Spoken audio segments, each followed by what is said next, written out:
The card charge went through before I saw the bruises on my arm. He said it was a family misunderstanding. The hotel staff said I wasn't on the guest list, but I had receipts, literal and emotional. They had taken my money for years, called me selfish when I hesitated, and resorted to physical force when I said no. Now they were about to learn what happens when the bank account they'd been bleeding dry finally closes permanently. My name is Celia James, and for 29 years, I'd been the spare daughter.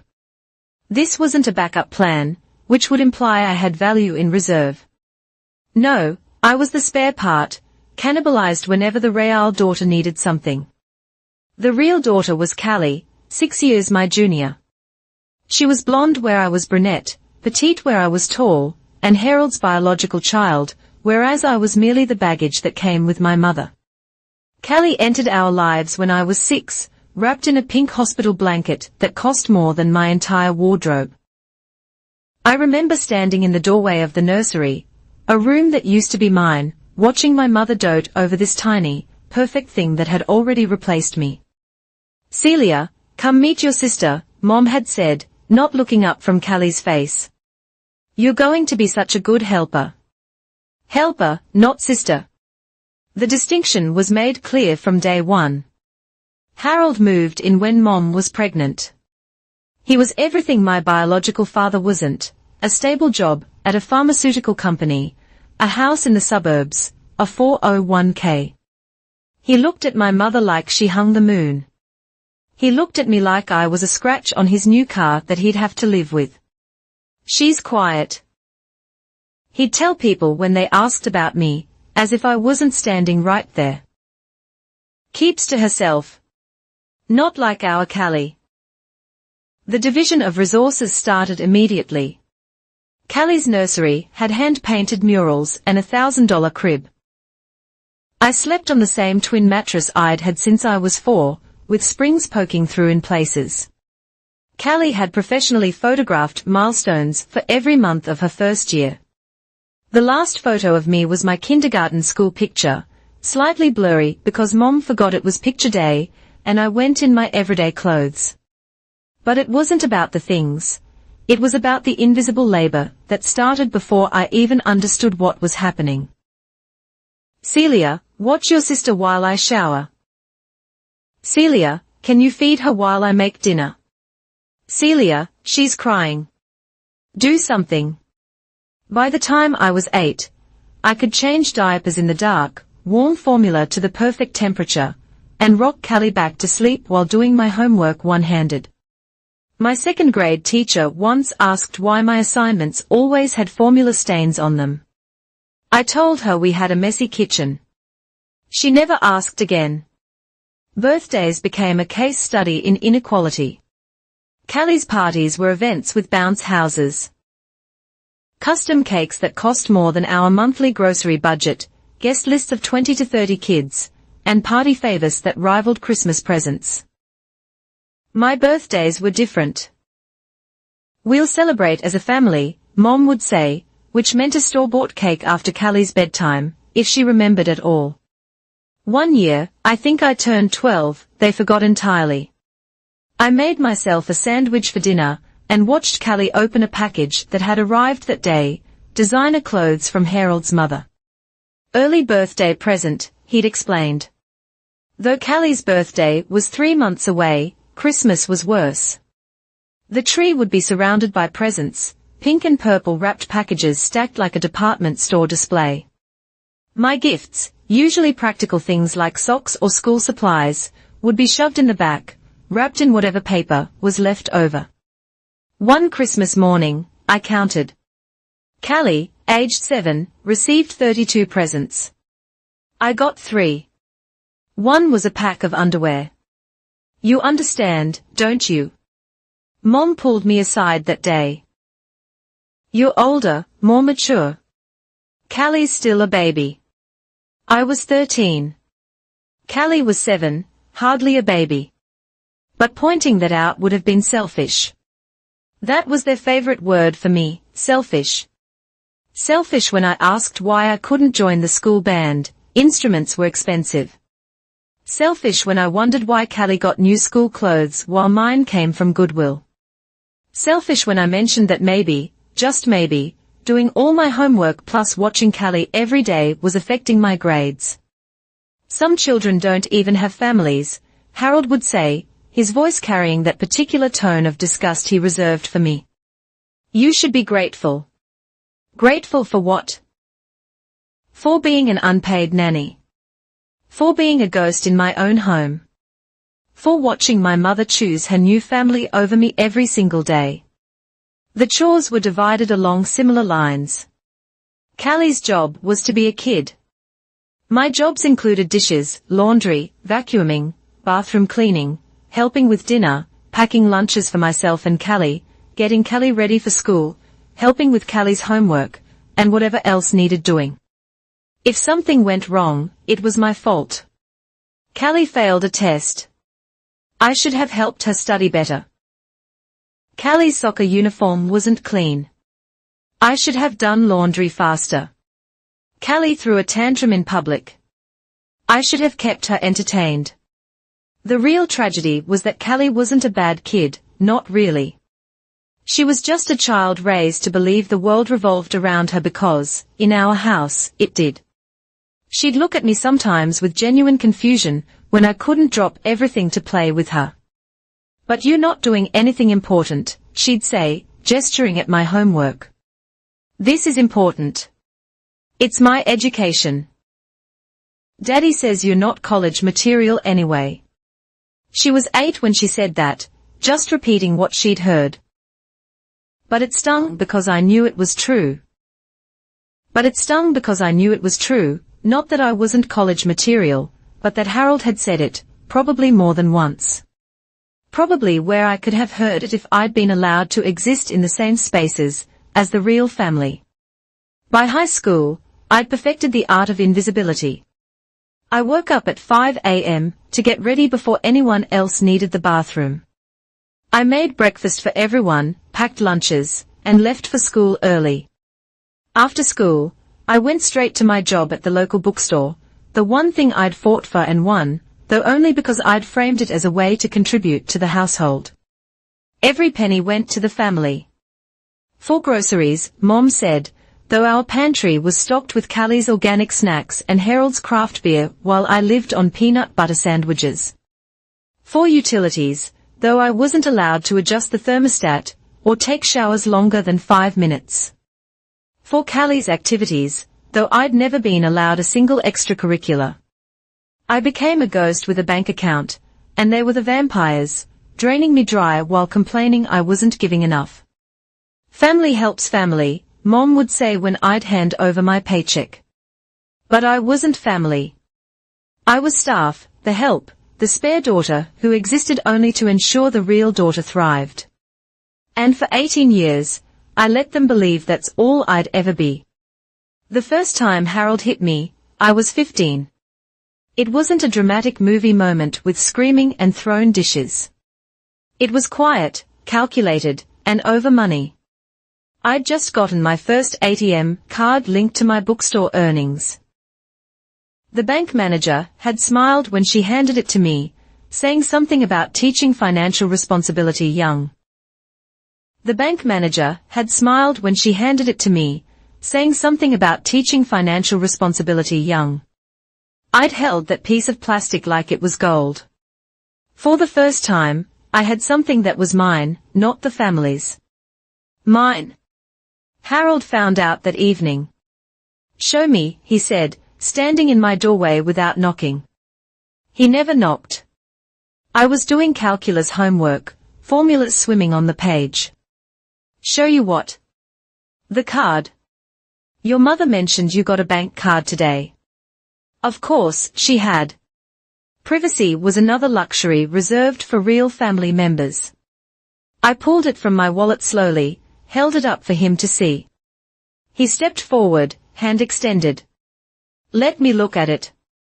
I can show you from here. His face darkened, that particular shade of red that started at his neck and crept up like poison. Give me the card, Celia. It's mine. From my job. Your job that we allowed you to have in our house, eating our food, using our electricity to do your homework. Each word was a step closer. Give me the card.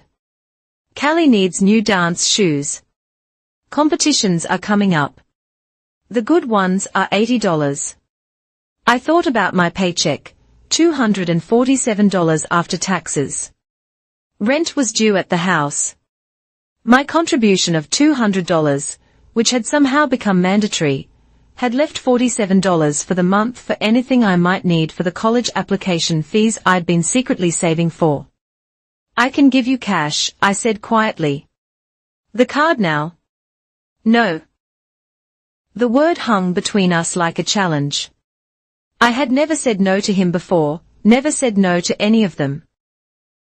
His hand moved so fast I didn't see it coming. Not a fist. Harold was too smart for visible bruises. An open palm caught me on the shoulder as I turned away, sending me into the desk. My hip hit the corner hard enough to bring tears to my eyes. You ungrateful little. He caught himself. Callie was downstairs. He modulated his voice to that false concern he used in public. You fell, clumsy. You should be more careful.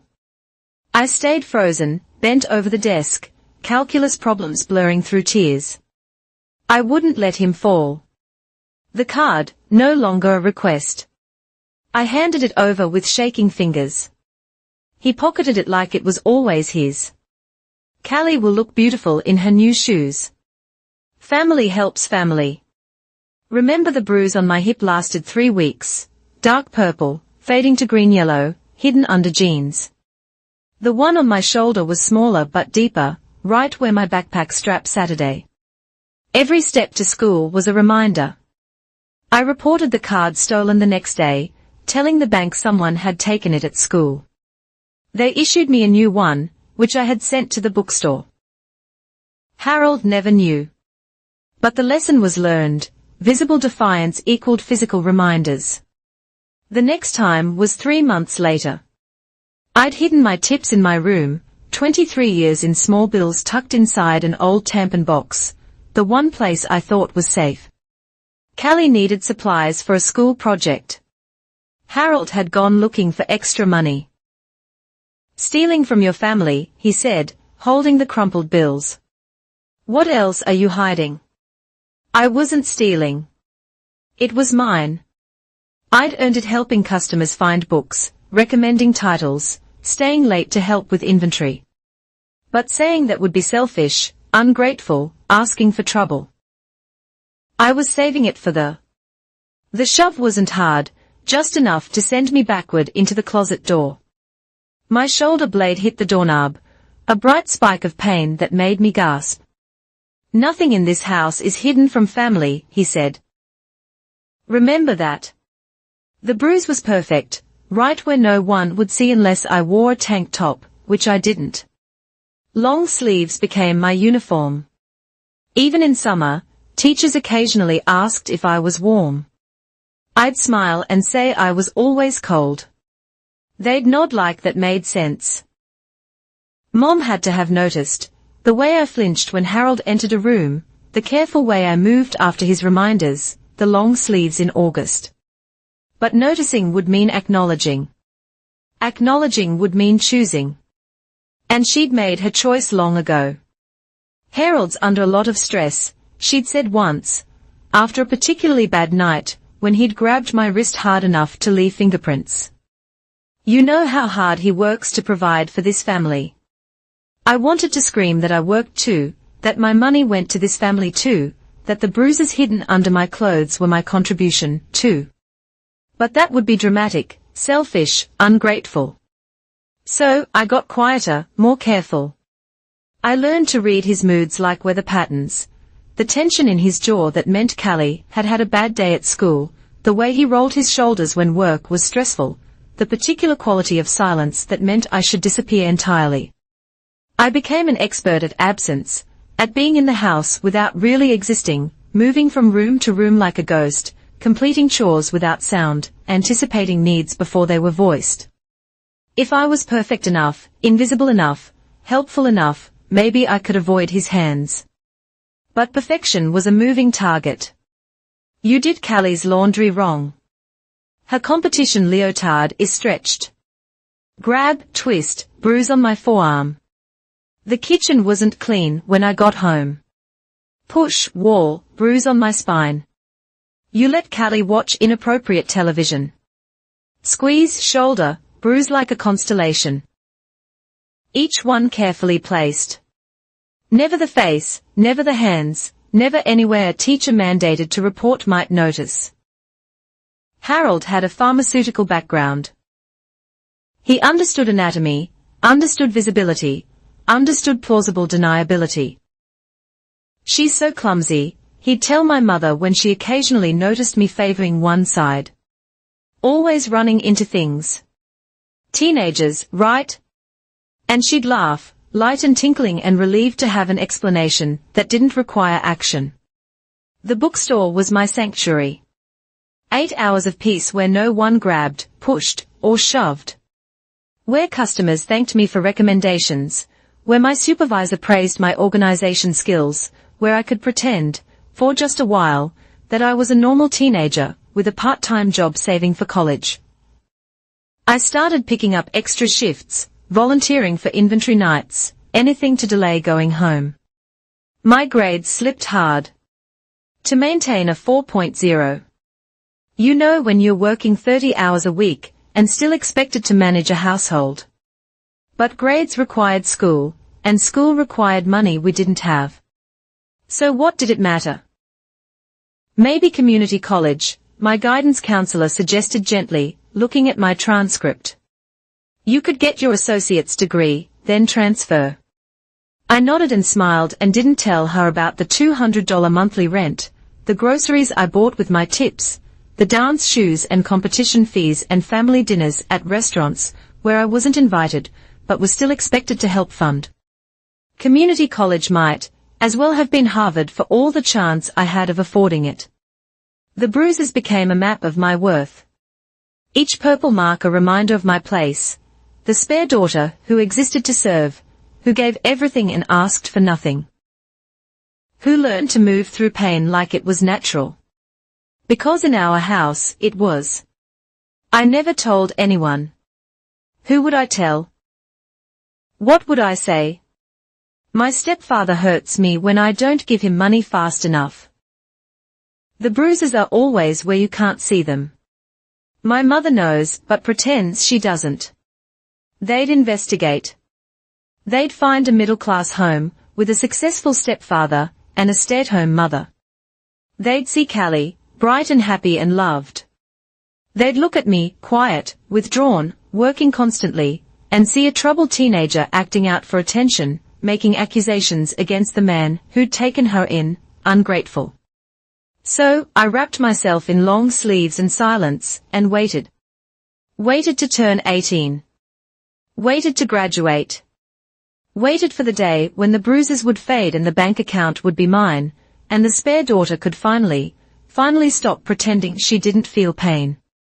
I didn't know then that some bruises never fade. They just settle deeper, purple marks on your soul that ache every time someone says the word family.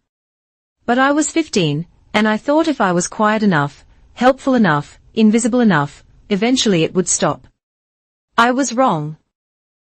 The scholarship letter arrived on a Tuesday, full ride to Colorado State University for data analytics.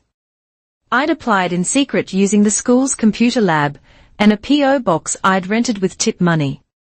When I saw the acceptance, I sat in my car, a 1995 Honda Civic held together by rust and prayer, and sobbed for 20 minutes. I was getting out. Data analytics. Mom wrinkled her nose when I finally told them at dinner. What kind of job is that? It's working with computers, statistics, information systems. I kept my voice steady, neutral. Companies need people who can analyze their data, make predictions, find patterns. Harold chewed his steak thoughtfully. Scholarship covers everything. Tuition, room, board, and books. I'll still need to work for living expenses, but what about Callie? Mom interrupted. Who's going to help with her homework? Drive her to practice. Callie was 12, old enough to do her own homework, old enough to take the bus, but pointing that out would be selfish. I'll be home for breaks, and it's only a 4-hour drive. Seems far, Harold said.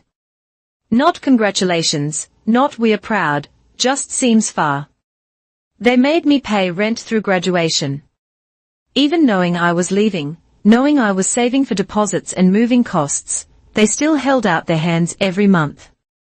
$200 from the spare daughter, due on the 1st, late fees on the 2nd.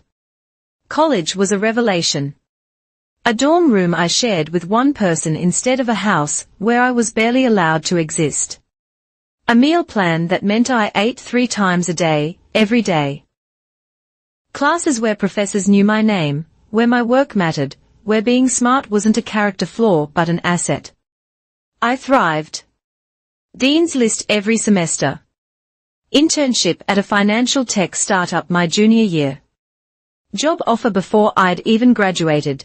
$65,000 starting salary, with benefits and stock options. We are so proud, Mom gushed over the phone.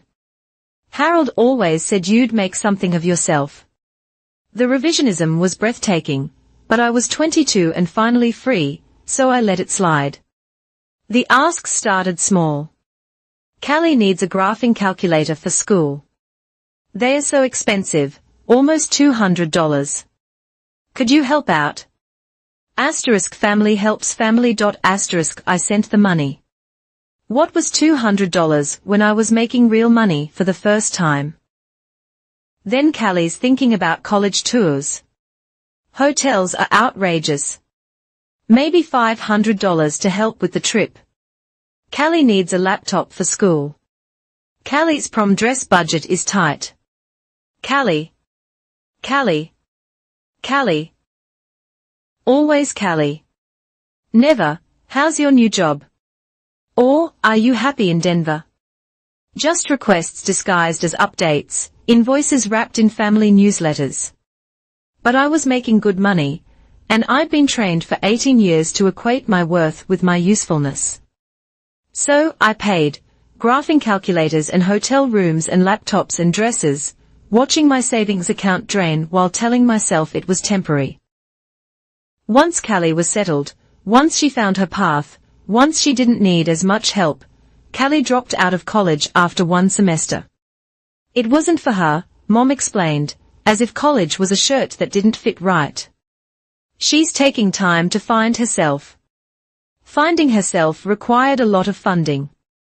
Apparently, apartment deposits when she moved every few months, car repairs for vehicles she inevitably crashed or abandoned, bail money once, though Mom swore it was a misunderstanding, therapy bills, though she never stuck with any therapist long enough for it to help, yoga retreats and life coaching and MLM starter kits that would totally change everything this time. I became an ATM with a pulse. Direct deposits in, family withdrawals out. The math was simple and devastating. Over 8 years, I'd given them $91,350. Enough for a house down payment. Enough to pay off student loans I didn't have thanks to scholarships. Enough to actually have savings instead of living paycheck to paycheck despite making 6 figures. You don't have a family of your own, Mom would say when I occasionally pushed back. What else are you going to spend it on? The answer was everything. Travel, hobbies, a life. But having a life would be selfish when Callie needed help. My apartment in Denver was nice, but modest, 1 bedroom in a building filled with other young professionals. I'd learned frugality early and never quite shook it. My co-workers went out for drinks, took weekend trips, bought things just because they wanted them. I counted pennies and sent the savings home.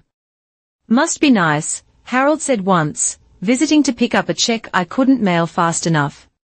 He looked around my apartment with that particular sneer he'd perfected when I was 15. Living the high life while your family struggles. My family, as if I'd ever been more than adjacent to it. The job was good, though better than good. I had a talent for seeing patterns others missed, for finding the story the data wanted to tell. My manager fast-tracked me for promotion. Senior analyst at 25. Team lead at 27. My salary grew, and so did the requests from home. Callie's engaged. Mom called, breathless with excitement. To Trevor. You'll love him. He's an entrepreneur. Entrepreneur. I'd learned was family code for unemployed with ideas. When's the wedding? Oh, they are taking their time. Want to do it right. But there's an engagement party next month. Callie's so excited. She has such specific visions. Specific visions. I'd learned meant expensive. That's wonderful. Send me the invitation when you have details. Well, actually, here it comes. The venue requires a deposit. And with Harold's medical bills and the economy and everything, could you help? Just $8,000 for the deposit and first payment. We'll figure out the rest. Harold's medical bills were for elective procedures. The economy was fine. Everything meant they'd spent their money on Callie already and needed more. $8,000, I kept my voice level, professional, the same tone I used in meetings when stakeholders made ridiculous requests. I know it's a lot, but it's Callie's special day. And family helps family, I know. I stared at my laptop screen, at the savings account I'd been slowly rebuilding, at the investment portfolio I'd started, at the future I'd been planning that never seemed to arrive, because the past kept demanding payment. I can do $4,000, half, but I need transparency on where it's going. Vendor contracts, guest lists, everything. Oh, Celia, you know we're good for it. When have we ever ? Those are my terms. $4,000, full transparency, and my name on any contracts I'm paying for. The silence stretched. I could hear Harold in the background, his voice a low rumble of displeasure, but they needed the money more than they needed their pride. Fine, I'll email you the details. She didn't, of course, just sent a request for a Zelle transfer with Callie's happiness in the memo line. I sent it anyway. $4,000 for admission to a party I'd probably barely be welcome at. I told myself it was the last time. I was 29 years old. I had my own life, my own career, my own worth that had nothing to do with how much I could provide for others. The spare daughter was done being spare parts. I believed it, right up until the moment I stood in that hotel lobby, looking at a guest list that didn't include my name. Feeling Harold's hands from a decade ago in the fresh bruise forming on my arm, I realized that some people never see you as family. They only see you as a resource to be depleted. And I was finally, completely, irrevocably empty. The email arrived on a Thursday morning. I was reviewing quarterly reports, my third cup of coffee growing cold while I parsed through data streams. Callie rarely emailed. She preferred texts with too many emojis or voice messages I'd listened to between meetings, but this was formal, almost professional. Subject, engagement party planning. Need your help. I should have known from the subject line. Need your help had been the family motto since I was 6 years old. Hi, Celia. I hope you're doing amazing. Trevor and I are so excited about our engagement party. We found the perfect venue, the Sterling Hotel downtown. It's where Jennifer had her party. You remember Jennifer from high school, and it was absolutely gorgeous. The thing is, they need the deposit super soon or we'll lose the date. Mom said you offered to help. Thank you so much. The total is $8,000 for the venue, catering, and basic decorations. Could you handle booking it? They need a credit card on file and full payment. I do it myself, but you know how it is. Wedding planning is so expensive, and we're saving for the actual wedding.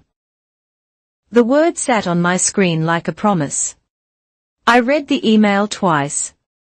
No vendor contracts, no guest list, no breakdown of costs, just a number and an expectation. But that last line, "Can't wait to celebrate with everyone," suggested I was included in that *everyone star.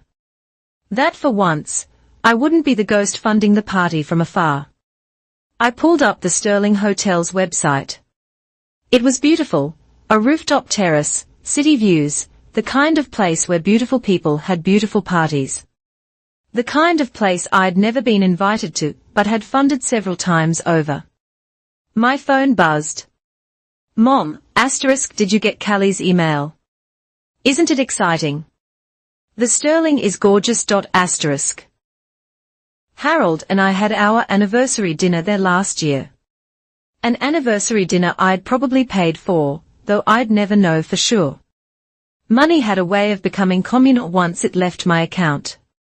I got it, but she didn't include any of the information I asked for: vendor contracts, guest lists, breakdown of expenses. Oh, Celia, that sigh. That particular disappointed sigh she'd perfected when I was 7 and asked why Santa brought Callie more presents. Do you really need to make this complicated? It's her engagement party. It's $8,000, which you can afford. Don't be selfish. There it was. The word that had shaped my entire existence. Selfish for wanting transparency. Selfish for asking questions. Selfish for treating my money like it was actually mine. I offered $4,000. Half. That was the agreement. Plans change. The Sterling needs full payment up front. If you only send half, she'll lose the venue. I stared at my coffee, watching the cream swirl in cold spirals. Part of me, the 15-year-old with bruises under her sleeves, wanted to apologize. Send the money. Disappear back into the wallpaper. But I was 29. I had a corner office and direct reports, and a therapist who'd spent 2 years trying to convince me that boundaries weren't selfish. Then she should find a venue that accepts partial deposits. Celia, sharp now, the voice that used to make me flinch. This is your sister's engagement party. Your only sister. And you're going to ruin it over a few thousand. A few thousand, like it was pocket change. Like I hadn't eaten ramen for years to save. Like every dollar didn't represent hours of my life traded for wages. Send me the guest list, and I'll consider it. I don't understand why you're being so difficult. Family doesn't need guest lists. Family just helps. Family gets invited to the parties they pay for. Silence. The kind that used to precede Harold's hands. But I was 4 states away, and silence couldn't bruise. Of course, you're invited. How could you even think otherwise? How about 29 years of experience? But I didn't say that. Instead, I said, then send me the guest list with my name on it, and I'll book the venue. Fine. I'll have Callie send it, but you're really making this harder than it needs to be. She hung up without saying goodbye. I went back to my reports, but the numbers blurred. Everything always became harder when I stopped being convenient. The guest list never came. Instead, 3 days later, another email from Callie. OMG, Celia, the venue is being so pushy about the deposit. They need it by tomorrow, or we lose everything. I'm literally having a panic attack. Can you please just handle it? Trevor says, you're the best sister ever for helping. Here's the link to their payment portal. Love you. Attached was a direct link to the Sterling Hotel's booking system. $8,000 for the terrace package. Saturday, November 15th, 6 p.m. to midnight. No guest list, no contracts, no details beyond a date and a credit card field waiting to be filled. I should have listened to my gut.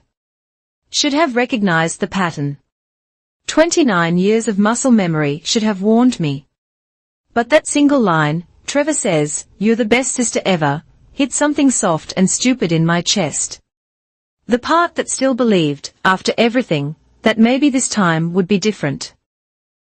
Maybe this time I'd be more than the wallet. I clicked the link, entered my credit card information, watched $8,000 transfer from my account to theirs. The confirmation email was immediate. "Thank you for booking the terrace package at the Sterling Hotel. Your event coordinator will contact you within 48 hours to finalize details." I forwarded it to Callie with a single line, "Done. Looking forward to celebrating with everyone." She responded with a string of hearts and champagne emojis. Best sister ever. The event coordinator did call, professional, efficient, asking about dietary restrictions and music preferences and color schemes. I gave her Callie's contact information, but she pushed back. The credit card holder needs to approve any changes or additions. It's hotel policy. So, I became the unwilling wedding planner. Approving menu selections I wouldn't eat. Choosing between platinum or gold charges for tables I wouldn't sit at. Selecting wine pairings for toasts I probably wouldn't hear. The standard package includes 100 guests, the coordinator explained. Will you need to add more? No, 100 should be fine. Could you email me the current guest list? I need to verify some addresses. Of course, I'll have Miss Callie James send that over. She didn't. 2 weeks of requests and nothing. The coordinator grew apologetic. I've reached out several times. Perhaps you could contact her directly. I did. Calls, texts, emails, each met with increasingly creative deflections, still finalizing. So many people to coordinate. Trust me, you're on there. October became November. The bruise from Harold's last reminder had faded to yellow-green. But something else was growing in its place, not pain, something harder and colder. The mathematical certainty that comes from recognizing a pattern too clear to deny. 3 days before the party, I tried one last time. Callie, I need to see the guest list. The venue needs final numbers. God, Celia, why are you so obsessed with this list? It's handled. Just show up and enjoy. What's the dress code? Oh, you know, cocktail attire. Nothing too fancy. Trevor's family is pretty casual. Casual at the Sterling Hotel for an $8,000 party, but I went shopping anyway. Found a black dress that made me look like I belonged at rooftop parties. Had my hair professionally styled. Arrived at the Sterling at 6:15 p.m. on November 15th, fashionably late for a party I'd entirely funded. The lobby was marble and crystal, old money pretending to be accessible. I approached the concierge. I'm here for the James engagement party, the terrace. He smiled, checked his tablet. The smile faltered. And your name? Celia James. I'm Callie's sister. He checked again, scrolled, frowned. I'm sorry. I don't see you on the guest list. He paused, then spoke quietly into his headset. Let me check with the event coordinator. I stood there in my black dress and professional highlights, watching his face shift from confusion to embarrassment, as he spoke quietly into his headset. Other guests swept past. Callie's high school friends, Trevor's fraternity brothers, people who'd never sent $1, but were somehow more welcome than the person who'd sent $8,000. I'm so sorry, he finally said. The bride was very specific about the guest list. Perhaps there's been a miscommunication. Would you like me to call up to the party? No. The word came out steady, calm. 29 years of practice keeping my voice level while everything collapsed. Could you tell me, is Harold James on the list? My stepfather. He glanced at his tablet, clearly uncomfortable. Yes, Harold and Patricia James are listed. Thank you. I turned and walked back through the lobby, past the marble and crystal, past the elevators carrying welcomed guests to my unwelcome party. Outside, the Denver night was sharp and clear. I sat in my car and pulled out my phone. $8,000 charged 4 weeks ago, the credit card statement stark, black, and white. I opened my email, scrolled back through months of requests, years of transfers, almost a decade of being the spare daughter with the full wallet, and an empty place at the table. My hands were steady as I typed.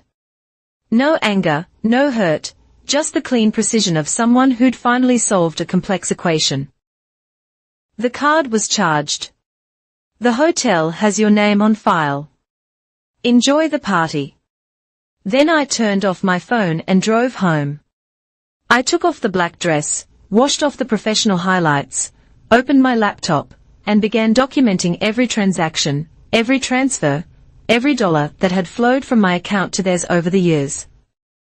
$91,350 over 8 years, plus $8,000 for a party I wasn't invited to.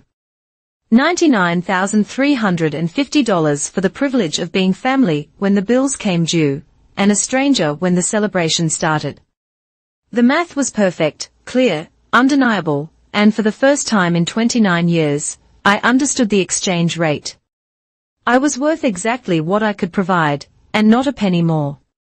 The Sterling Hotel lobby hadn't changed in the 2 hours since I'd left. Same marble floors, same crystal chandeliers, same concierge who recognized me with a flicker of embarrassment. But I was different. The black dress was gone, replaced with jeans and a sweater. The professional highlights didn't matter anymore. I wasn't here to belong. I was here to verify. Miss James, the concierge started, his voice carefully neutral. Have you resolved the guest list issue? I'd like to go up to the event space. I paid for it, after all. He hesitated. The host specifically mentioned I'm not asking to join the party. I just need to speak with the event coordinator about some billing discrepancies. Surely the person who paid for the venue can access the space for business purposes. The math of customer service worked in my favor. I had receipts. The hotel had liability. He made another call, spoke quietly, then nodded. Maria will meet you at the terrace entrance. She's the event coordinator. The elevator ride was 20 floors of crystallized anger, not hot rage that would have burned out years ago. This was colder, harder, the kind that forms under pressure and time. Maria was waiting by the terrace doors, tablet in hand, professional smile wavering. Behind her, through the glass, I could see my money at work. Fairy lights strung across the Denver skyline. Tables draped in white cloth with those gold chargers I'd selected. A band I'd approved playing songs I'd never hear. And Callie, radiant in a dress that cost more than my monthly rent, laughing with guests who'd made the list. Miss James, I'm so sorry about the confusion. Is there something I can help you with? The final guest count. I'm reconciling my records. She pulled up her tablet. Relief, clear that I wanted data, not drama. We have 97 confirmed attendees. Could I see the list for my records? She hesitated, then turned the tablet toward me. I scrolled through slowly, documenting with my eyes. High school friends who'd ignored me in hallways. Trevor's family I'd never met. Cousins who appeared only for celebrations. Never struggles. Harold's work colleagues. Mom's book club. My name wasn't there. Never had been. Thank you, I said. One more thing. The catering changes. I noticed several upgrades from the basic package. Yes, Maria replied, her voice carefully neutral. Miss Callie requested the premium bar package and the late-night food station. She assured me you'd approve the additions. Another $2,000 I'd discover on my credit card statement later, but I just nodded, filing it away through the glass. Harold caught sight of me. His face went through several expressions: surprise, anger, that particular shade of red I remembered. He started toward the door. I turned to Maria. I'd prefer not to interrupt the festivities. Could we step into your office? She led me away just as Harold reached the doors. His muffled voice followed us down the hallway, but Maria professionally ignored it. In her small office overlooking the kitchen, she pulled up the full event invoice. Is everything satisfactory with the event? I know there was some confusion about the guest list. The event looks beautiful. You've done an excellent job. I just need copies of all the documentation for my records, invoices, contracts, correspondence, everything. Of course, I'll email them right away. My phone buzzed. 18 missed calls. I turned it back off. Actually, I said, could you print them now? I'd like hard copies. 20 minutes later, I left with a folder containing everything: proof of payment, proof of planning, proof of exclusion, the mathematical evidence of my worth, good enough to fund, not good enough to attend. My phone exploded the moment I turned it back on. Texts from Mom, Callie, Harold, voice messages I deleted without listening. The family group chat was a cascade of caps lock and accusations. How dare you try to ruin your sister's party, from Mom. Get back here right now, from Harold. I can't believe you're making my night about you. So typical, from Callie. I sat in my car in the Sterling parking garage, reading their messages with the detached interest of a data analyst reviewing user feedback. The patterns were so clear once you stopped being part of them. The immediate pivot to offense. The lack of acknowledgement. The assumption that I would eventually apologize, pay for whatever additional damages my presence had caused, and resume my position as the family ATM. One text stood out from a number I didn't recognize. Hey, this is Trevor. Callie gave me your number. Thanks for everything tonight. She said you couldn't make it because of work. That sucks. Would have been cool to meet you. He didn't know. Of course, he didn't. Why would Callie tell her fiancé that she deliberately excluded the sister who'd paid for their party? That would require acknowledging I existed beyond my financial contributions. I screenshot everything: texts, emails, bank statements. Then I drove home and continued the work I'd started earlier, building my case. Not for court, this wasn't that kind of crime. Building it for myself. For the 15-year-old with bruises who'd believed she deserved them. For the 22-year-old who'd handed over her first real paycheck. For every version of me who'd accepted that love meant being useful and family meant being used. The documentation was damning. Wire transfers annotated with 4 Callie's apartment, when she'd been evicted. Credit card charges for family dinners I hadn't attended. Years of being the emergency contact for financial emergencies only. My laptop screen glowed in the dark apartment. In another window, I pulled up the Sterling's policies, the cancellation terms, the dispute process, the nuclear options I'd never considered because good daughters don't weaponize receipts.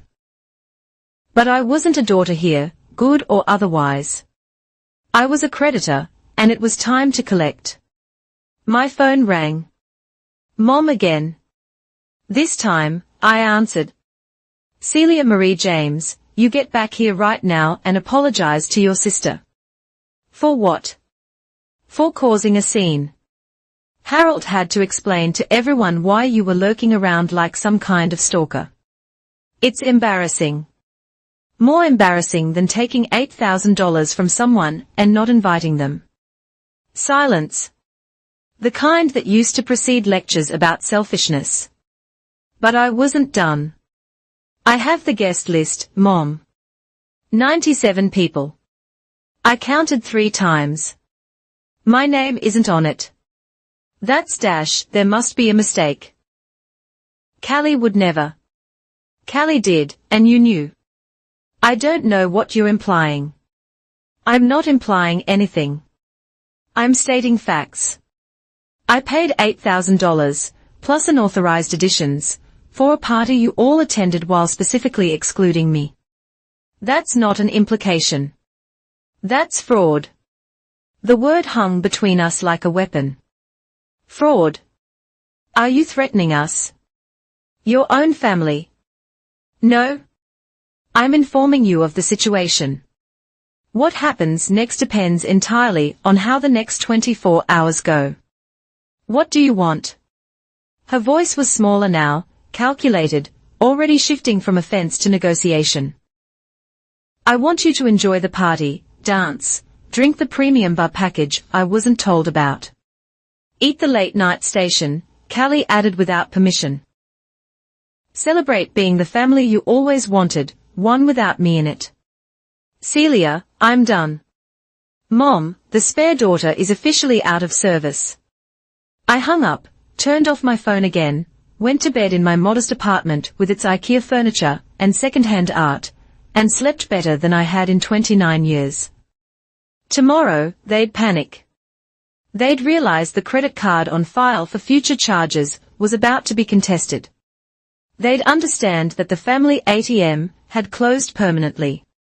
But tonight, they had their perfect party, the one they'd always wanted, beautiful venue, beautiful daughter, beautiful life funded by the ghost they'd successfully exorcised. I'd given them exactly what they'd asked for, my absence. And after tomorrow, they'd learn what that really cost. Sunday arrived with the kind of brilliant Denver morning that mocked hangovers and bad decisions. I knew they'd be feeling both. The Sterling's premium bar package would have ensured that. I made coffee, reviewed my documentation one more time, and waited. The knock came at 2:47 p.m. Not a knock, really, more like a pounding, the kind that rattled the door frame and disturbed neighbors. I recognized the rhythm, Harold's signature combination of entitlement and rage. Open this door right now, Celia. I stayed at my kitchen counter, coffee warm in my hands. My neighbor across the hall peeked out. I gave her an apologetic smile and mouthed family. She nodded knowingly and retreated. Everyone had that kind of family. I know you're in there. Your car's in the parking lot. More pounding, harder now. The door was still reinforced, a feature I'd specifically chosen when apartment hunting. Not because I'd anticipated this exact moment, but because some part of me had always known it would come to this. We need to talk about last night, about what you've done. What asterisk I'd asterisk done, not what asterisk they'd asterisk done. The passive voice of people who'd never taken responsibility for anything. My phone finally turned back on, showing 43 missed calls, 117 texts. The family group chat had devolved into all-caps accusations and demands. I scrolled through them like a sociologist studying a particularly toxic culture. This is unacceptable. We are family, from Mom. You're literally ruining my life right now. I hope you're happy, from Callie. You better not do anything stupid with that credit card, from Harold. Too late. I'd already called the bank, disputed the charges, locked the card, started the process of reclaiming what was mine. The pounding intensified, then, worse, the jingle of keys. I still have your spare. Harold's voice was triumphant now, the same tone from when I was 15, and he'd found my hidden tips. But I'd changed the lock 6 months ago. Never told them. The scratching of the wrong key in the wrong lock was almost musical. What? This key doesn't work. Maybe because I didn't give you one, I called out, not moving from my counter. Silence, then explosion. Open this door right now. We need to settle this like adults. Adults don't beat down doors, Harold. I never dash, how dare you. I have photos of the bruises, time-stamped, geotagged from last night and from years past. Digital forensics are amazing these days. The pounding stopped. Harold might be violent, but he wasn't stupid. He understood evidence, documentation, liability. This is about money, isn't it? It's always been about money with you. I almost laughed. Almost. The projection was so perfect it belonged in a psychology textbook. Go home, Harold. Take whatever you were planning to do to me and redirect it somewhere else. The gym, maybe, or therapy. If you're capable of growth. You can't. I drove all the way here. I didn't invite you. Kind of like how you didn't invite me to the party I paid for. Funny how that works. More silence than the sound of footsteps. Heavy, angry, but retreating. Harold knew when to cut his losses. It's what made him dangerous. Not the violence, but the calculation behind it. I waited 20 minutes before checking the peephole. Empty hallway, but I knew this wasn't over. Harold was just the first wave. My phone rang. Mom, this time. I let it go to voicemail, then listened. Celia, honey, I think we all need to calm down. Harold's very upset. He drove all that way and you wouldn't even talk to him. This isn't how family handles problems. Call me back so we can figure this out like reasonable people. Reasonable people who took thousands without invitations. Who sent violent men to my door. Who'd spent 29 years telling me my worth was measured in wire transfers. I texted back a single line. All communication through email only. The response was immediate. A call that I declined, then another, then a text, you're being ridiculous. What do you mean documenting? I didn't respond. Let them wonder. Let them worry. Let them feel, for once, the uncertainty I'd lived with for decades. The email started within an hour. Mom first, then Callie. Long, rambling messages that alternated between guilt and rage, peppered with phrases like after everything we've done for you, and family doesn't act like this, and you breaking my heart. I created a new folder, evidence, and dragged them all in unread. By evening, the tone shifted. Trevor had Googled me, apparently finding my LinkedIn, my company website, the tech articles where I'd been quoted as an expert in financial data analysis.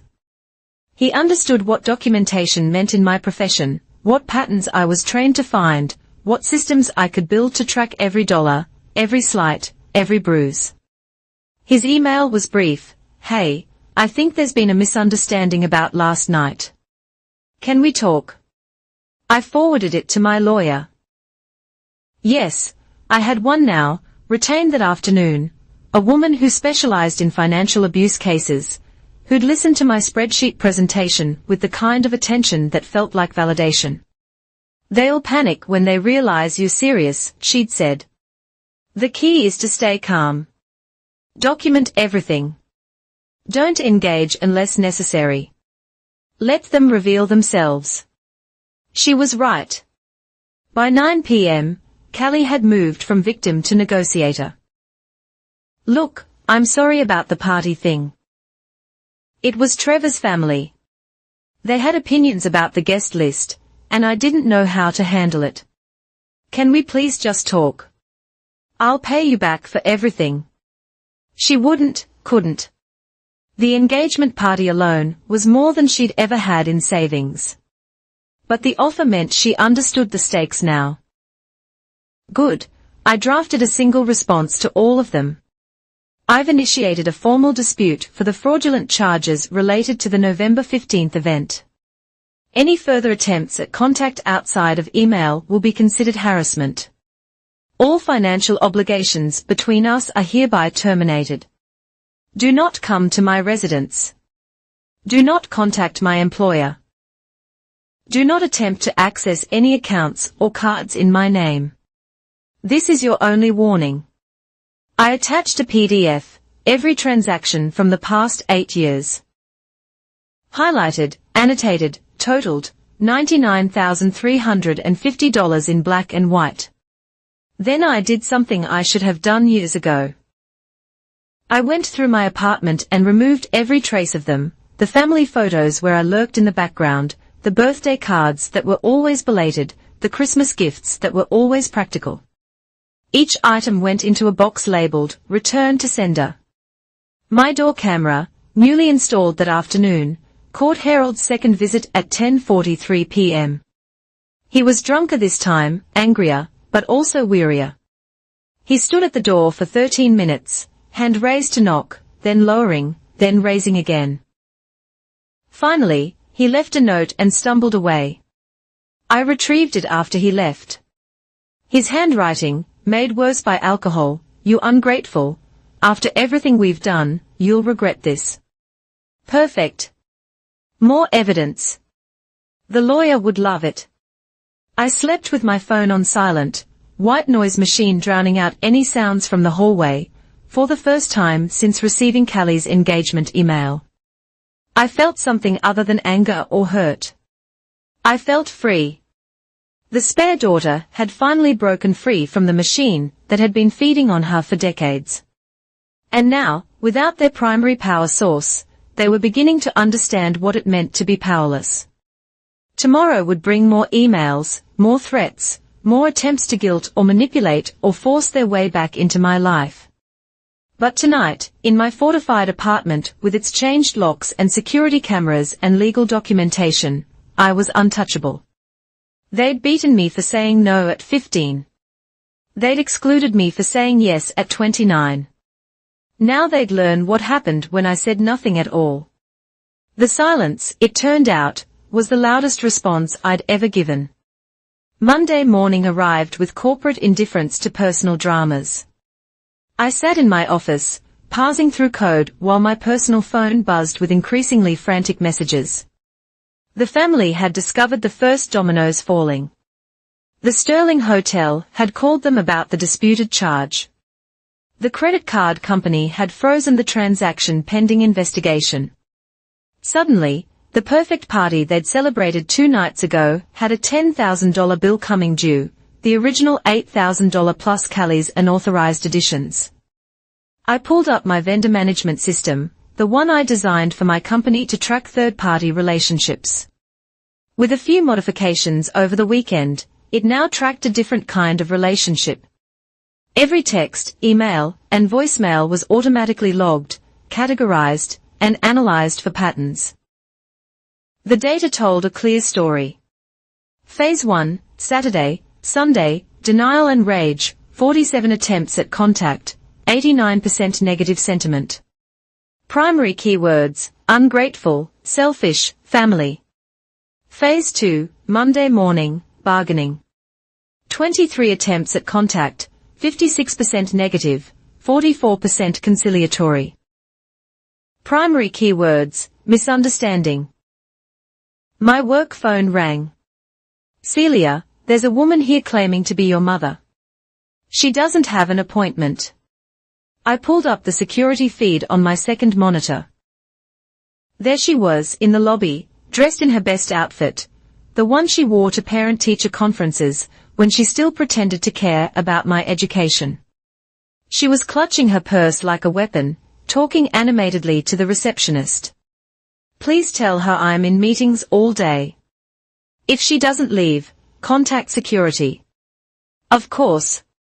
I watched her face crumble on the monitor as the message was delivered. She tried arguing, then pleading, then actually sat down in the lobby as if waiting would change anything. Security arrived after 20 minutes. She left, but not before shouting something that made several employees turn and stare. HR called an hour later. Celia, we've had a concerning incident in the lobby. Someone claiming to be your mother was making accusations about financial theft. I'm dealing with a family situation involving fraudulent charges on my credit card. I have a lawyer handling it. Would you like their contact information in case there are any other incidents? That would be helpful. Yes, Celia, if you need any support from the company's security escorts, work from home, whatever you need, just let us know. The corporate machinery of protecting valuable employees kicked in. By lunch, I had a security escort to my car, and an IT-approved VPN for working from home. Harold might know where I lived, but my company had better lawyers than he did. The emails evolved throughout the day. Mom's became longer, more rambling, mixing childhood memories with accusations. Remember when you were 7 and had pneumonia? I sat by your bed for 3 days. I didn't sleep. I prayed for you. Is this how you repay a mother's love? I did remember having pneumonia at 7. I also remembered her leaving me with the elderly neighbor while she took Callie, then a baby, to aid mommy and me class because the baby needs socialization, too. Callie's emails took a different track. Okay, I know you're mad, but this is seriously affecting my life. The venue is threatening to sue me. Trevor's parents are asking questions. If you ever cared about me at all, please fix this. I'll pay you back. I promise. I can do installments. $100 a month. Just please unfreeze the charge, $100 a month for a $10,000 bill. Math had never been Callie's strong suit. Neither had follow-through. I added her email to the evidence folder. But it was Harold's email that made me forward everything to my lawyer immediately. You think you're smart with your documentation and lawyers, but I know where you work, where you live, what you drive. This isn't over. You can't hide behind computers forever. Not a direct threat. Harold was too clever for that, but enough implication to establish a pattern. My lawyer responded within an hour. Perfect. This establishes harassment. I'm filing for a restraining order. Do not respond to any of them. By 3 p.m., the vendor callback started. The florist who'd provided centerpieces, the photographer who'd captured the night, the band who'd played until midnight, all calling about frozen payments, disputed charges, contracts in limbo. I knew because they called me. My number was on everything as the billing contact. I'm sorry, I told each one. There was fraudulent use of my card. I'm happy to provide documentation that I wasn't present at the event. You'll need to pursue payment from the actual hosts. The photographer was particularly revealing. But Ms. James specifically said you were handling everything. She said you couldn't attend, but wanted to make sure your sister had the perfect night. Did she? It was a phone conversation. I see. Good luck with collections. Each vendor I redirected became another call to Callie, another crack in her perfect party facade. By 4 p.m., her emails had shifted to pure panic. They are all calling me. The hotel wants full payment by Friday, or they are sending it to collections. The photographer won't release the photos. The florist is threatening small claims court. This is insane. Fix this now. I pulled up the small claims court website, filed my own claim, $99,350 in documented family financial abuse. It would probably go nowhere. Family court rarely dealt with adult children seeking restitution, but it would send a message. Paper trails went both directions. My personal phone showed 73 missed calls by end of business. The family group chat had devolved into threats and pleas. Extended family had been recruited. Hey, Celia. Long time no talk. Heard there's some drama with the engagement party. Want to grab coffee and chat? I created an auto-response for all family emails. This matter is being handled by legal counsel. Please direct all correspondence to lawyer's email. Any attempts at contact outside of legal channels will be documented and submitted as evidence of harassment. Then I did something I should have done years ago. I called my cell provider and changed my number. The old one would stay active for evidence collection, forwarding all messages to a digital archive, but my new number, that was mine, clean, free of 29 years of obligation. The liberation was immediate. My phone was silent, not from being ignored, but from being unknown. No more 6 a.m. calls about Callie's latest crisis. No more guilt trips disguised as check-ins. No more family group chats, where I existed only when bills were due. I worked late, later than necessary, just because I could. No one was expecting me home. No one needed me to stop at the store for something. No one would passive-aggressively mention how career-focused people were selfish. At 8 p.m., my lawyer called with an update. The restraining order was approved temporarily, based on Harold's emails and the doorbell footage. They've been served. Also, Callie called my office 17 times today. My assistant is keeping a log. Of course, she did. One more thing. They've apparently started a GoFundMe. Help Callie save her dream wedding after family betrayal. It's illuminating. I pulled it up on my laptop. There it was, my sister's version of events, public for anyone to see.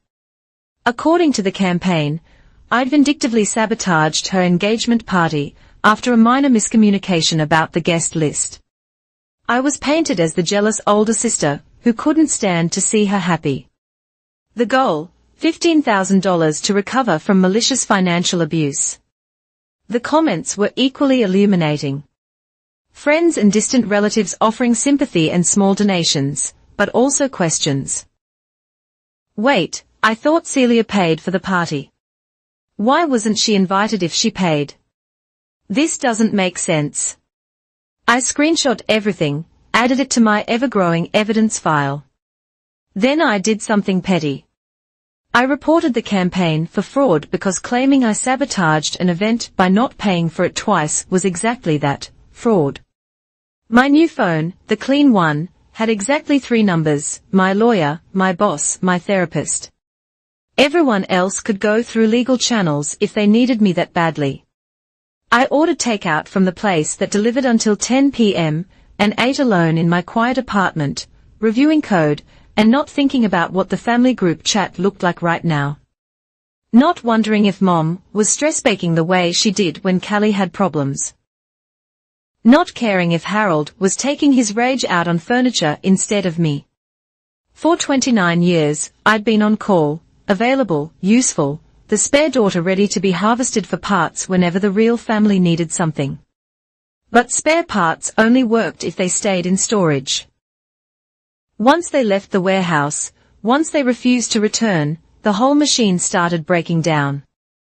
And from where I sat in my locked apartment with my new phone number and my growing legal file, I could hear the grinding of gears finally running dry. The machine was breaking, and I wasn't going to fix it. Tuesday brought escalation wrapped in desperation.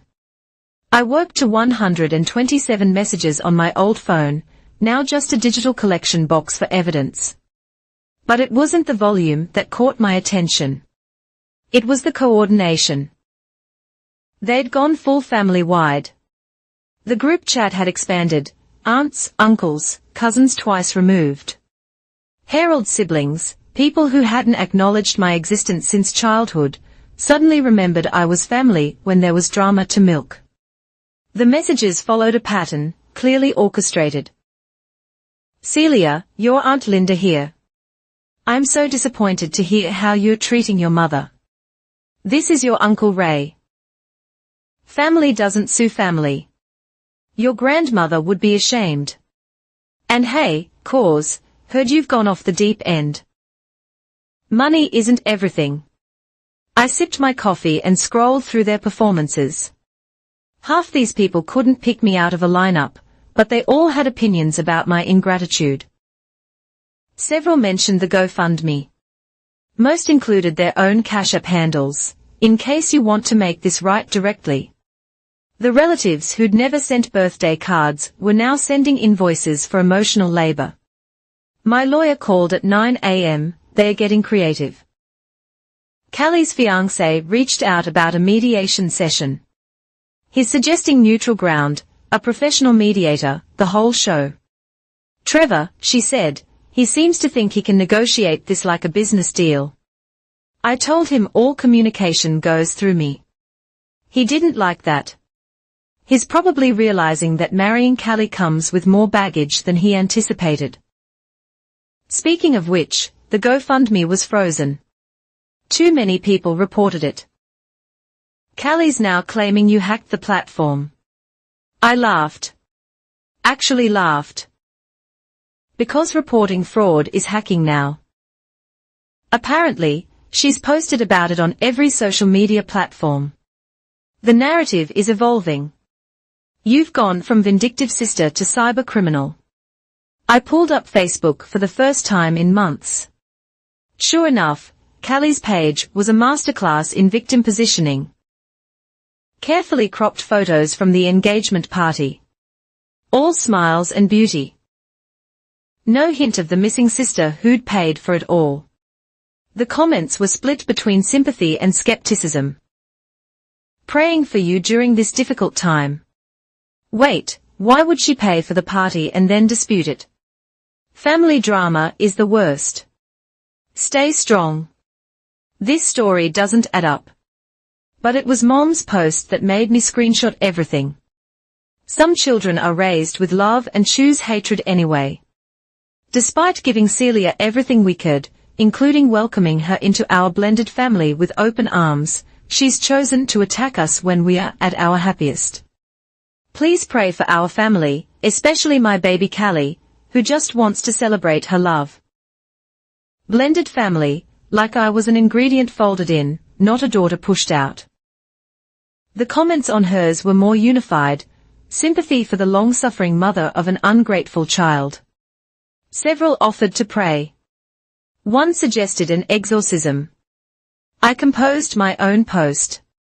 Not on Facebook, I deactivated that cesspool. On LinkedIn, where my professional network lived, reflecting on the importance of financial boundaries in all relationships, including family. Too often we confuse love with unlimited access to resources. Real love respects autonomy, celebrates boundaries, and doesn't require a credit card to validate it. Grateful for the clarity that comes with age and experience.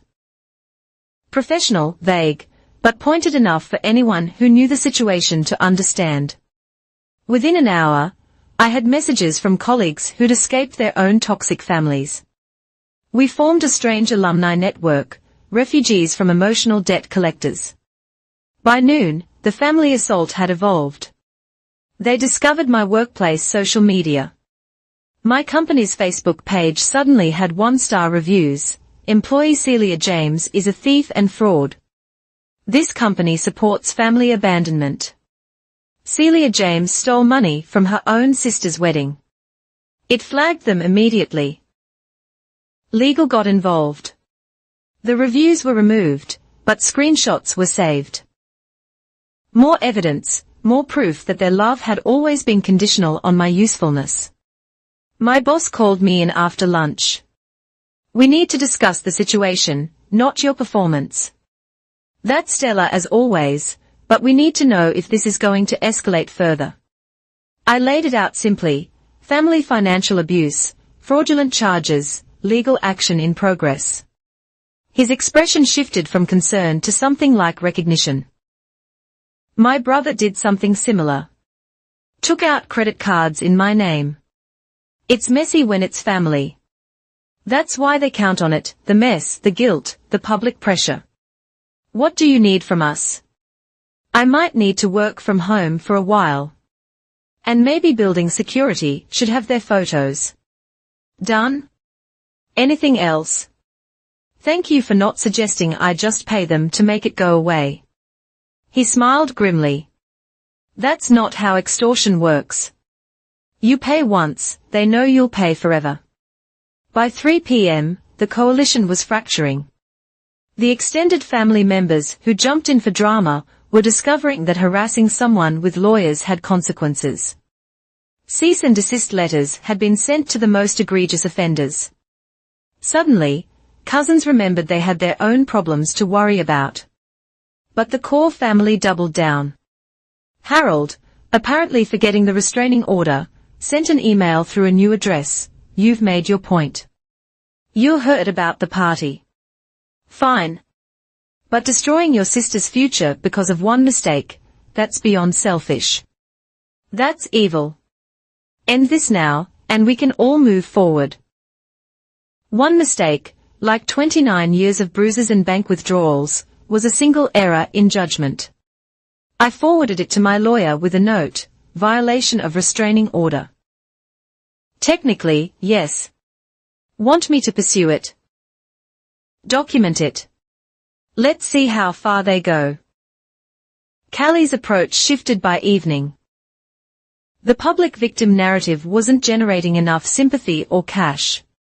Her latest email, sent through Trevor's account to circumvent blocks, was pure manipulation. I know you hate me, but please read this. I'm pregnant. Just found out yesterday. The stress from all this made me sick, and we went to the ER and found out I can't have this hanging over my baby. Please, for your future niece or nephew. Let's fix this. The baby doesn't deserve to suffer for our mistakes. Pregnant, of course. The nuclear option, the trump card that had always worked before, new life to guilt the spare daughter into compliance. I stared at the email for a long time. Felt the old programming trying to activate. Family helps family, babies are innocent, don't be selfish. Then I looked at my bank statements, at the spreadsheet documenting $99,350 in transfers, at the photos of bruises yellowing on my arms, at the guest list for a party I'd paid for but couldn't attend. I typed a single response, congratulations on your pregnancy. I wish you and your child all the best. This doesn't change the fraudulent charges or legal proceedings. Please direct all future communication through legal counsel. The meltdown was immediate. 17 emails in 10 minutes. Trevor's account. Mom's work email. Addresses I didn't recognize. All variations of heartless. What kind of aunt refuses to help? The baby, Celia. The baby. You're really going to punish an innocent child? I added them all to the evidence folder, opened my vendor tracking system, updated the sentiment analysis. Phase 3, Tuesday, manipulation and guilt. 194 attempts at contact. Introduction of pregnancy narrative. Expansion to extended family failed. Primary keywords, baby, heartless, innocent child. My new phone rang. My therapist. Our weekly Tuesday session. How are you holding up? They are claiming pregnancy now. The baby card. It's exactly what I expected. Actually, how does that feel? Like watching a predictable movie. I know every plot twist because I've seen this film before. The only difference is I'm not playing my usual role. Which role is that? The spare daughter, who ruins herself to save everyone else. And what role are you playing now? I thought about it, looked at my evidence folders, my lawyer's contact, my changed locks and new phone number, the survivor who keeps receipts. We talked for an hour about patterns and programming and the difference between DNA and family, about how some people's love was just hunger with a smile, about the strange grief of losing people who were never really yours to begin with.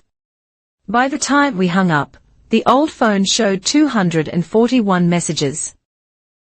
The family group chat had devolved into civil war, some supporting Callie's pregnancy claim, others suggesting I'd break eventually, a few wondering if maybe they should have treated me differently. Too little, too late. I drafted one final message to the old number before disconnecting it entirely. This number will be deactivated in 24 hours. All evidence has been preserved. Legal proceedings will continue regardless of any claimed circumstances. Any attempt to contact me at work, at home, or through third parties will be considered harassment and prosecuted accordingly. To be clear, I am not your daughter. I am not your sister. I am not your ATM. I am not your spare parts. I am the consequence of your choices, and that bill has come due.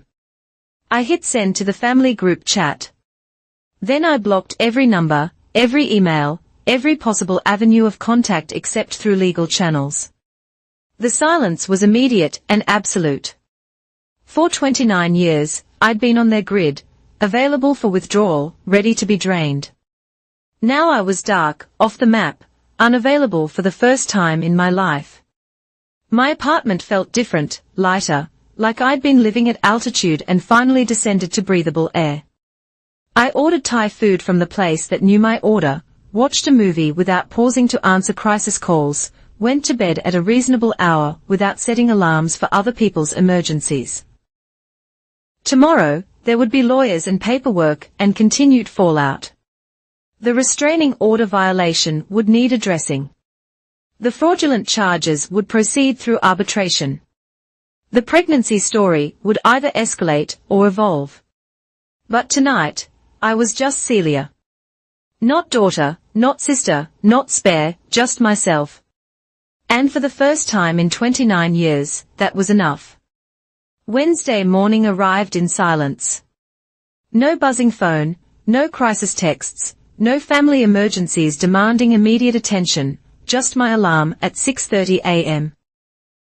And the Denver sunrise painting my apartment gold. I checked the evidence collection system. The old phone had received 347 messages overnight before the number was finally deactivated. The family had discovered the void where their spare daughter used to live. Their digital screams echoed in a database, unheard and unanswered. My lawyer called at 8 a.m., they've escalated. Callie posted what she claims is an ultrasound photo on social media. Of course, she did. Here's the interesting part. Reverse image search shows it's from a pregnancy website. Stock photo from 2019. I wasn't surprised. The pregnancy announcement had felt too convenient, too perfectly timed. But faking evidence. That's new, even for Callie. Document it. Add it to the fraud file. Already done. Also, your mother hired a lawyer. A cousin, apparently. He's not good. His letter demanding you cease legal action contains 3 spelling errors and cites laws from the wrong state. Let me guess. He's doing it for a family discount. Free. According to my sources, he's also Harold's golf buddy. The corruption ran deep. Every system designed to protect them, even when they were clearly wrong. But I had something they didn't, actual evidence and a real lawyer. Work was a refuge. I buried myself in code and data, finding patterns and numbers that made sense, unlike the chaos of family. My team had a breakthrough on the predictive model we'd been building. Clean logic, clear outcomes, no emotional manipulation in Python. At lunch, my boss stopped by. How are things? Any more family drama affecting work? They tried leaving fake reviews, sent harassment to company emails. It's handled. Good. I wanted to let you know, if you need to take some time, we can arrange it. Paid leave for family emergency. This isn't an emergency. It's a conclusion. He nodded slowly. My brother did something similar. Took out credit cards in my name. It's messy when it's family. That's why they count on it, the mess, the guilt, the public pressure. What do you need from us? I might need to work from home for a while. And maybe building security should have their photos. Done? Anything else? Thank you for not suggesting I just pay them to make it go away. He smiled grimly. That's not how extortion works. You pay once, they know you'll pay forever. By 3 p.m., the coalition was fracturing. The extended family members who jumped in for drama were discovering that harassing someone with lawyers had consequences. Cease and desist letters had been sent to the most egregious offenders. Suddenly, cousins remembered they had their own problems to worry about. But the core family doubled down. Harold, apparently forgetting the restraining order, sent an email through a new address. You've made your point. You heard about the party. Fine. But destroying your sister's future because of one mistake, that's beyond selfish. That's evil. End this now, and we can all move forward. What do you do? Nothing. The opposite of love isn't hate, Celia, it's indifference. They can't manipulate what doesn't care. After work, I stopped by the bank, closed the old accounts they knew about, opened new ones at a different institution, and moved my direct deposits. I changed every password to random strings even I couldn't remember without my manager. Digital cremation of the daughter they thought they owned. The manager helping me was young, friendly, trying to make small talk. Starting fresh, something like that. Good for you. Sometimes a clean break is what we need. If only she knew how literal that was. By evening, the family had discovered my social media lockdown. The professional aftermath was immediate. DMS to my LinkedIn from family, friends, former classmates recruited to bridge the gap, anyone who might still have access. Hey, Celia. Long time no chat. How's Denver? My therapist had given me homework, write a letter I'd never send, saying everything I wanted them to know. I sat at my kitchen table with a glass of wine and my laptop and typed to the family I was leaving behind. You were supposed to be my safe place. Instead, you were the danger I needed safety from. You taught me that love was transactional, that worth was measured in usefulness, that existing took permission I could never quite earn. Mom, you chose Harold over bruises on your daughter's skin. You chose Callie over my childhood. You chose convenience over protection. Every time you said family helps family, you meant Celia pays for family. Harold, you're a small man who needed to hurt a child to feel powerful.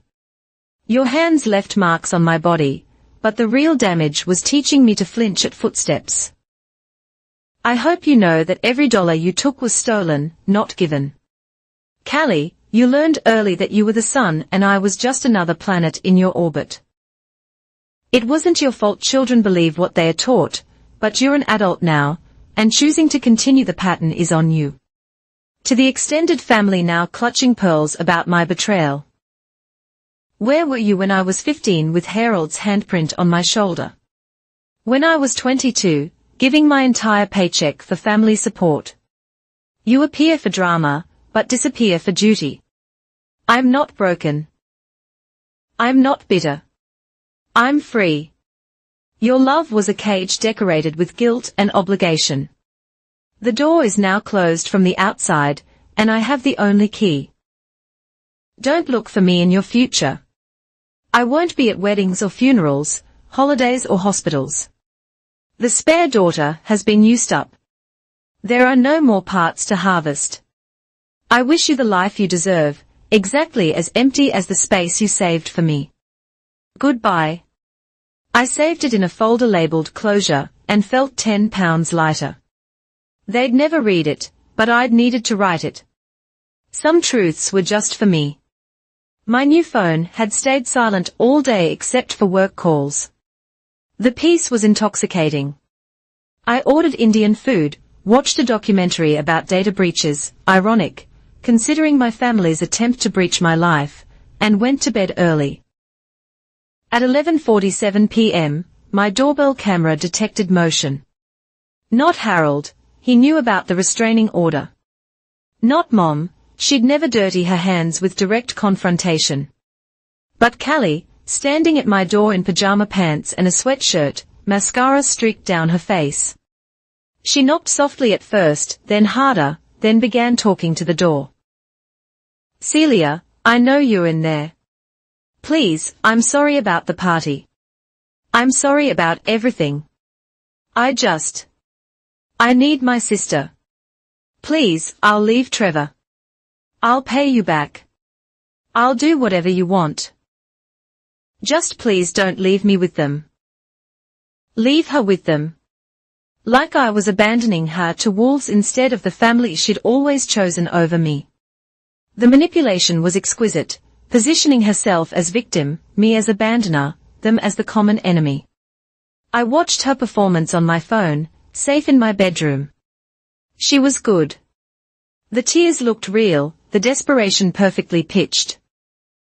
If I hadn't lived through 29 years of being her supporting cast, I might have believed it. She stayed for an hour, crying, pleading, eventually sliding down to sit against my door like a scene from the movie she thought she was starring in.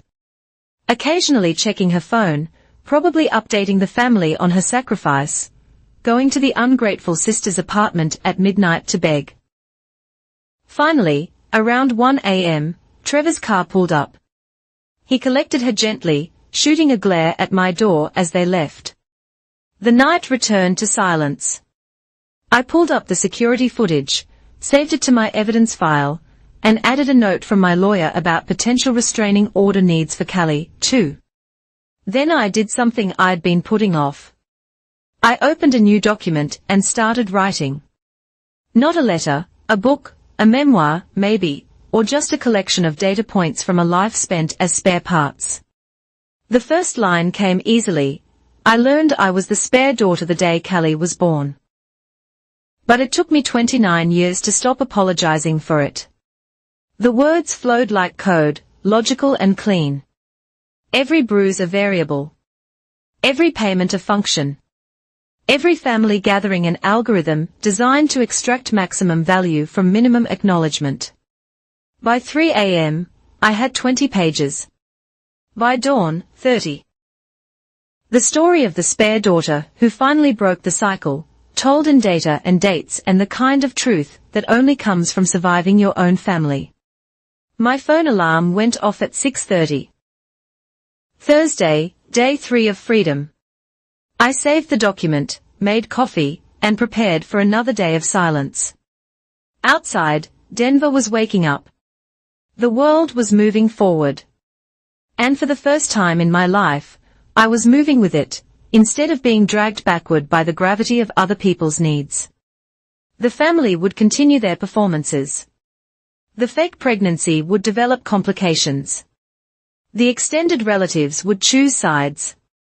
The lawyers would exchange letters. The drama would escalate until it exhausted itself against my absence. But I wouldn't be there to see it. I had code to write, data to analyze, a life to live. The spare daughter was gone. In her place stood someone harder to define, but easier to be. Myself. 1 month later, I sat in my lawyer's office, reviewing the final documentation. The fraudulent charges had been reversed after arbitration. The credit card company, faced with evidence that I wasn't present at the event I'd allegedly hosted, sided with their customer. The Sterling Hotel was pursuing Callie and Trevor directly for the outstanding balance. They tried to fight it, my lawyer said, sliding papers across the desk. But when the hotel produced the security footage showing you being denied entry, their case fell apart. And the restraining orders, Harold's is permanent, after he violated the temporary one. Your mother and Callie have been served with cease and desist letters. Any further contact will result in criminal charges. The numbers were clean, clinical, a mathematical end to an emotional equation that had never balanced. There's one more thing, she said, producing a final document. The small claims case, they didn't show up for the hearing. Of course, they didn't. The judge reviewed your documentation. While he couldn't award the full amount, statute of limitations on some of the older transactions, he did award you $12,000 in damages for the more recent financial abuse. I stared at the judgment, $12,000 out of $99,350. It wasn't about the money. It never had been. It was about the acknowledgement. A court of law had looked at my evidence and said, yes, this was wrong. You were wronged. Will they pay? Unlikely, but the judgment is public record. It follows them. Credit reports, background checks, future legal proceedings, the paper trail you wanted. It's permanent. I signed the final papers, shook her hand, and walked out into the Denver afternoon. The city was alive with people living their own dramas, fighting their own battles, escaping their own spare parts designations. My phone, the new clean one, buzzed with a text from my boss. The promotion I'd interviewed for had come through, Senior Director of Data Analytics, a $40,000 raise, recognition for work that had nothing to do with family obligations or guilt transactions. I'd built something they couldn't take. That evening, I did something I'd been afraid to do. I looked at social media, not my accounts, those remained locked down, but theirs. The public faces of the family I'd left behind. Mom's Facebook was a monument to selective memory, posts about praying for reconciliation, and mothers never stop loving their children, interspersed with photos from Callie's party. My $8,000 party, carefully cropped to hide the sparse attendance. Callie's Instagram told a different story. The engagement was off. Trevor apparently hadn't signed up for a lifetime of financial chaos and family court. The fake pregnancy had mysteriously disappeared from her narrative. Her latest posts were about fresh starts and learning who really matters. Her comments were turned off, but it was a post from someone unexpected that stopped my scrolling. Trevor's mother had written a long Facebook reflection about the importance of treating all family members equally and how financial abuse can happen even in good families. She never named names, but the timing was unmistakable. At least someone had learned something. I closed the laptop and returned to my manuscript. 50,000 words now. The story of the spare daughter was becoming something more. A map for others trapped in similar cycles. My editor friend had read the first chapters and seen potential. This could help people, she'd said. Sometimes we need to see someone else escape to believe we can, too. The final chapter was the hardest to write. Not the drama or the confrontation, but this, the after. The quiet life where no one demanded my sacrifice. Where my bank account stayed full because I was the only one withdrawing from it. Where bruises were just memories and love wasn't a bill to pay. I wrote about Sunday mornings that belonged to me. About holidays spent with chosen family, colleagues and friends who'd never once called me selfish for having boundaries. About therapy sessions where I unpacked 29 years of programming and slowly rewired myself to believe I deserved to exist without being useful to others. But mostly, I wrote about the strange grief of losing people who were never really yours. The family I'd paid hundreds of thousands of dollars to belong to had only valued me as an ATM with a pulse. When the cash stopped flowing, their love evaporated like it had never existed at all, which I finally understood, it hadn't. 2 months after the engagement party, I received one last communication. Not from them. They'd learned that legal boundaries had teeth, but from my grandmother's lawyer. She died 6 months ago. Something no one had bothered to tell me, but she'd left me something in her will. Not money, not property, a letter written in shaky handwriting.